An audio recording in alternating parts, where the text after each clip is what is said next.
اعوذ باللہ من الشیطان الرجیم بسم اللہ الرحمن الرحیم اعدلوا هو اقرب للتقوى وقال النبی صلی اللہ علیہ وسلم من یطع اللہ ورسولہ فقد ہدی ومن یعص اللہ ورسولہ فقد غوی حتی یفیء الی امر اللہ۔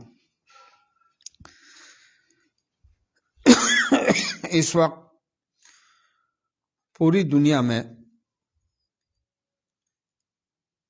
سیاسی حالات انتہائی تیزی سے تبدیل ہوتے جا رہے ہیں اور پوری دنیا دو صفوں میں تقسیم ہوئی ہے۔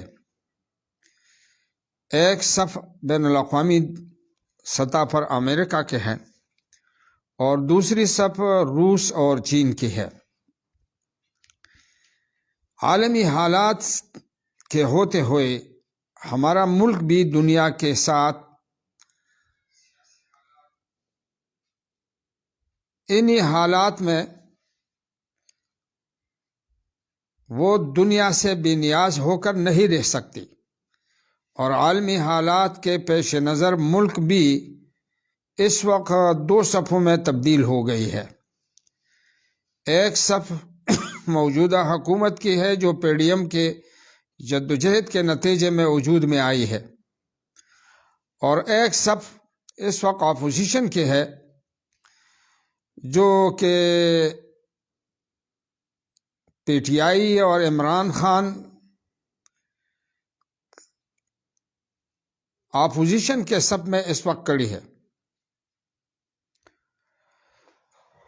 ملک کی حکومت تبدیل کرنے کا ایک مرحلہ طویل دورانیے کے بعد وجود میں آیا، لیکن PDM کے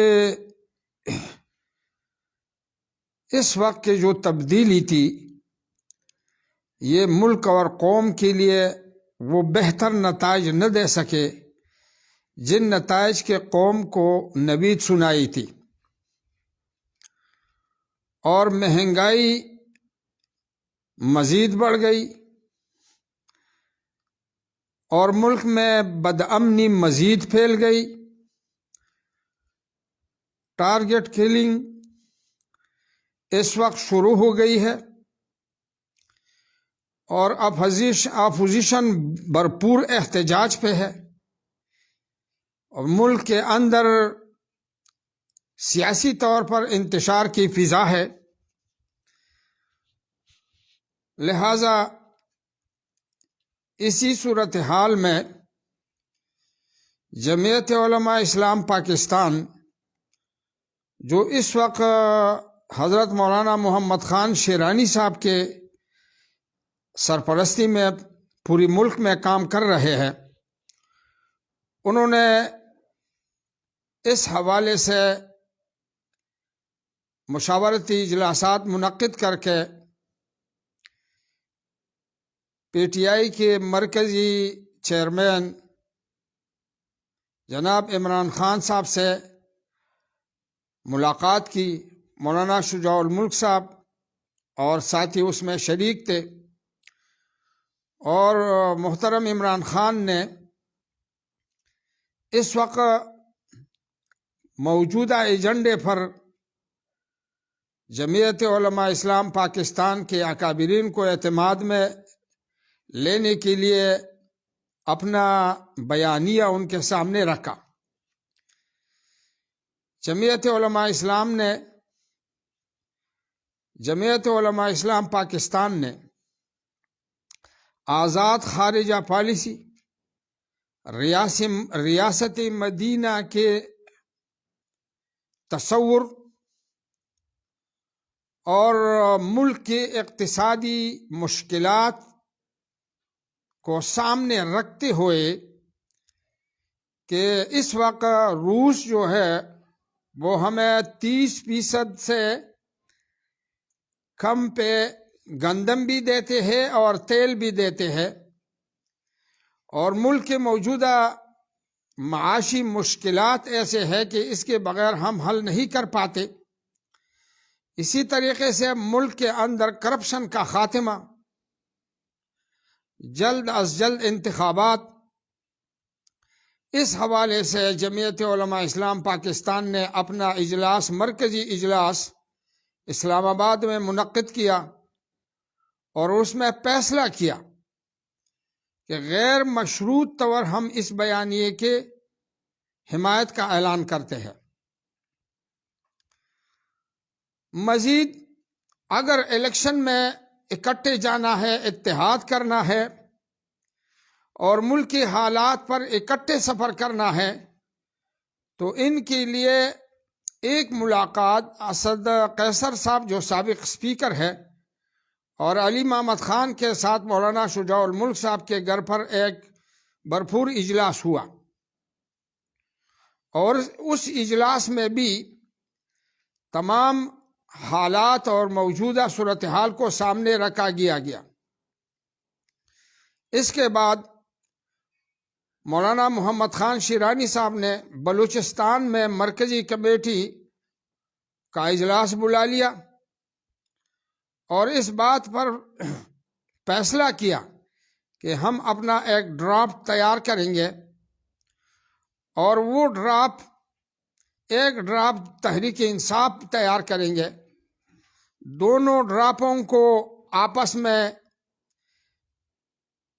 ڈسکس کریں گے، اس کا باقاعدہ تذکرہ کریں گے، اور جو چیزیں اس میں قابل عمل ہے اور جو چیزیں قابل قبول ہے انہیں کو متحد کر کے آئندہ کے مستقبل کے لیے اعلان کریں گے۔ اور اسی سلسلے میں 10 جون کو مولانا محمد خان شیرانی صاحب نے دوبارہ اسلام آباد میں اجلاس بلا لیا ہے۔ اس وقت تمام سیاسی جماعتیں انتہائی انتشار کے شکار ہے، اور اس میں سیاسی جماعتوں میں جمعیت علماء اسلام فضل الرحمان گروپ جو ایک مذہبی مؤثر قوت تھی، وہ تنظیمی طور پر انتہائی بحران سے شکار ہے۔ بلدیاتی الیکشن میں ہزارہ ڈویژن اور ملاکنڈ ڈویژن میں انتہائی بری شکست سے دوچار ہو گئے، جس کے نتیجے میں ملاکنڈ ایجنسی میں شیخ الحدیث مولانا حبیب الحسن صاحب کے خلاف کارروائی کی گئی، جو کہ تنظیمی طور پر انتہائی غیر سنجیدہ حرکت ہے۔ اسی کے ساتھ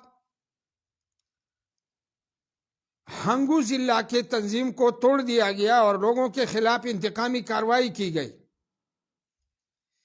اسی طریقے سے مولانا شجاع الملک صاحب، اسی طریقے سے مفتی کفایت اللہ صاحب جو انتہائی مانجا ہوا ایک پولیٹیکل سیاسی ورکر ہے، اور جنہوں نے جمعیت علماء اسلام میں اپنی تقریباً 35 سال زندگی گزاری، آج کا ان کے خلاف کارروائی خالصتاً انتقامی کارروائی ہے، جو جماعت کے مستقبل کے لیے انتہائی نقصان دہ ہے۔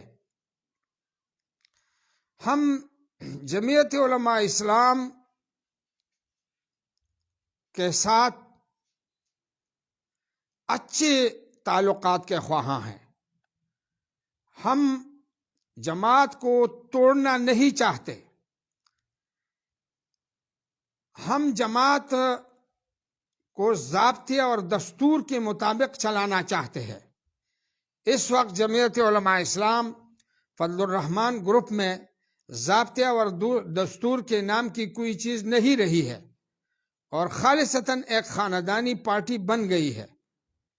ایک بھائی مرکز میں امیر ہے، ایک صوبے میں امیر ہے، ایک ضلع میں امیر ہے، لہذا یہ کوئی جرم کی بات نہیں ہے، لیکن اس کے لیے ضابطے اور قاعدے کلی اگر دستوری ہو تو بے شک ایک گھر کے کئی سارے لوگ ان عہدوں پر آ سکتے ہیں، لیکن اس کے لیے دھاندلی کرنا، اس کے لیے جعل سازی کرنا، اس کے لیے کنوینسنگ کرنا، لوگوں کو مجبور کرنا، یہ دستوری ضابطوں کے خلاف ہے، اور ایسا ہی ہوا ہے۔ اسی دفعہ جعلسازی کی ریکارڈ توڑ دی گئی ہے، اور اس کے ہمارے ساتھ تحریری اور تقریری دلائل موجود ہے۔ لہذا اسی سے جماعت میں اندرونی خانہ انتشار بڑھ گیا۔ لہذا پوری پاکستان کی جمعیت علماء اسلام کے کارکنوں سے درخواست ہے کہ وہ جعلسازی، موروثیت اور داندلی سے جماعت کو ترقی نہیں دے سکتی۔ جماعت کو دستور پر لانے کے لیے اور ضابطے پر لانے کے لیے اگر ہم جد و جہد کریں تو جماعت ترقی بھی کر سکتے ہیں، اور جماعت جو ہے وہ اپنے پاؤں پہ کھڑی بھی ہو سکتے ہیں۔ اسی طریقے سے خود جمعیت علماء اسلام فضل الرحمان گروپ نے کراچی سے آزادی مارچ چلایا، اسلام آباد میں دھرنا دیا، نتیجہ کچھ نہ ہوا۔ اور اگر آج عمران خان مارچ کرتے ہیں اور دھرنا کرتے ہیں تو کسی کو اس پر اعتراض کرنے کا حق نہیں ہے، اسی وجہ سے کہ پہلے جمعیت سمیت تمام لوگوں نے مارچی بھی کیے ہیں اور دھرنے بھی کیے ہیں، اور نتیجہ بھی کچھ نہیں ملا۔ اسی طریقے سے ملک کی موجودہ صورتحال میں ہمارا سوچ اور فکر یہ ہے کہ ہم غیر اعلانیہ طور پر اور غیر مشروط طور پر تحریک انصاف کے موجودہ بیانیے کے ساتھ ہم 10 بدس کڑے ہیں اور تعاون کر رہے ہیں۔ مزید انتخابی اتحاد کے لیے ہمارے آپس میں باتیں جاری ہے، ہو سکتا ہے وہ بھی ہو جائے۔ موجودہ حالات میں الیکشن کمیشن نے ضلع دیر کے حوالے سے جو حلقہ بندیاں کی ہے، اس میں یونین کونسل کوٹیگرام کو تیمرگرہ سے لگایا ہے، جو کہ یہاں کے سیاسی حالات اور الیکشن کے حساب سے ہم اس کو مسترد کرتے ہیں، اور الیکشن کمیشن سے اپیل کرتے ہیں کہ وہ اس فیصلے کو واپس لے لیں۔ حکومت کی تبدیلی کے کچھ نتائج ایسے نہیں آئے جو ملک اور قوم کے لیے بہتر ہو۔ مہنگائی کے طوفان مزید بڑھی، لاقانونیت مزید بڑھا، اور ٹارگٹ کیلنگ یہ مزید شروع ہو گئی۔ لہذا اگر شہباز شریف کے ہوتے ہوئے، وزیر اعظم کے ہوتے ہوئے اسلام کے لیے کوئی نئے اعلان یا کوئی نئے کارنامے جمعیت نے منظور کیا ہے تو بصد احترام اس کا اعلان کیا جائے، اور اگر ایسا نہیں ہے تو اگر عمران خان اور اس کے حکومت کو 1 سال 1.5 سال کے لیے اور بھی چھوڑ دیتے تو عمران خان کا نام لینے والا کوئی نہیں ہوگا۔ اس طوفان کا مقابلہ وہ نہیں کر سکتے تھے، لیکن پی ڈی ایم نے اسی حالت میں تحریک چلا کے ان کو ہیرو بنا دیا، اور آج وہی لوگ جو جس اسمبلی کو جعلی کہتے تھے، وہ لوگ جو وزیر اعظم کو سلیکٹڈ کہتے تھے، وہ میدان میں آئے، انہوں نے الیکشن کا مطالبہ کیا اور نئے وزیر اعظم کے لیے الیکشن کا اعلان کر دیا۔ لیکن افسوس کہ وہی لوگ جو اسمبلی کو جعلی کہتے تھے اب اسمبلی کے ساتھ چمٹے ہوئے ہیں، اور نئے الیکشن کے لیے ان کی تیاریاں نہ ہونے کے برابر ہے۔ جمعیت علماء اسلام فضل الرحمان گروپ کی صوبائی امیر انہوں نے پوری صوبے میں انتقامی کارروائیاں شروع کی ہے، جس کے وجہ سے جمعیت کے کارکنوں میں شدید اضطراب پایا جاتا ہے۔ تمام کارکنوں سے گزارش ہے کہ وہ ضابطے اور دستور کے مطابق اس انتقامی کارروائی کو مسترد کر دے اور جمعیت علماء اسلام کے صفوں کو مضبوط، مستحکم اور آئندہ کے لیے ایک مضبوط جماعت میں تبدیل کر دے۔ شکریہ، اللہ جزائے خیر عطا فرمائے۔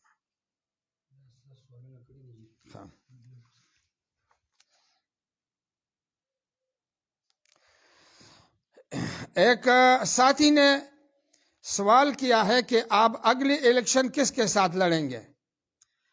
اگلے الیکشن ہم جمعیت علماء اسلام کے پلیٹ فارم سے لڑیں گے، اور یہ ممکن ہے کہ اگر پی ٹی آئی اور ہمارے اتحاد ہو جاتے ہیں تو پھر ہم مشترکہ طور پر الیکشن میں جائیں گے۔ آپ اگلے الیکشن کس حلقے سے لڑیں گے؟ یہ جماعت جو ہے، ہماری صوبائی جماعت اور ہماری مرکزی جماعت فیصلہ کریں گے کہ کون سے حلقے سے مجھے ٹکٹ دیتے ہیں، انشاءاللہ اسی کے مطابق الیکشن لڑوں گا۔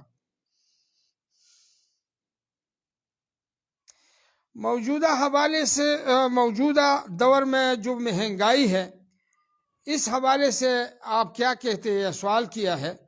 میرے خیال میں یہ سوال تو میں نے اپنی تقریر میں ہی حل کر دیا کہ گزشتہ حکومت نے روس کے ساتھ اور چین کے ساتھ جو اقتصادی معاہدہ انہوں نے کرنا تھا، اسی سے مہنگائی پر ہم کنٹرول حاصل کر سکتے تھے، لیکن حکومت کے خلاف تحریک چلائی گئی اور امریکہ کے کہنے پر حکومت تبدیل ہوئی، جس کے وجہ سے مہنگائی مزید بڑھ گئی۔ اور یہ تو میرے خیال میں سابق وزیر اعظم عمران خان نے یہ کہا تھا کہ اگر مجھے ہلایا تو پھر مہنگائی کا طوفان ایسا ہوگا جس کا مقابلہ پاکستان کو کرنا مشکل ہوگا۔